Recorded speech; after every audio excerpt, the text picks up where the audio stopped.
Wow, এদের জন্যই match জিতেছে। শ্রীলঙ্কার বিপক্ষে এমন সিরিজ জয় দেখে একই বললেন তামিম ইকবাল। প্রিয় দর্শক, বুধবার 3 ম্যাচ টি-20 সিরিজের শেষ ম্যাচটিতে শুরুতেই টসে জিতে আগে ব্যাটিং করতে নামেন শ্রীলঙ্কা। শুরুতেই শেখ মেহেদীর বোলিংয়ের তুপের মুখে পড়েন লঙ্কান ব্যাটাররা। এদিন শেখ মেহেদী হাসান একাই নিয়েছেন 4টি গুরুত্বপূর্ণ উইকেট।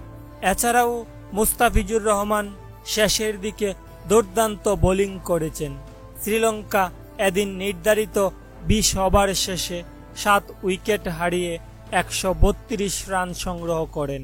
আর এই রানের লক্ষ্যে শুরুতেই খেলতে নেমে পারভেজ ইমন আউট হলেও এদিন লিটন দাস এবং তানজিদ তামিম দুর্দান্ত ব্যাটিং করেন। লিটন দাস 36 রানে আউট হলেও এদিন তাওহিদ হৃদয় ও তানজিদ হাসান তামিমের 73 রানের ইনিংসে শেষ পর্যন্ত সিরিজ জিতে যায় বাংলাদেশ।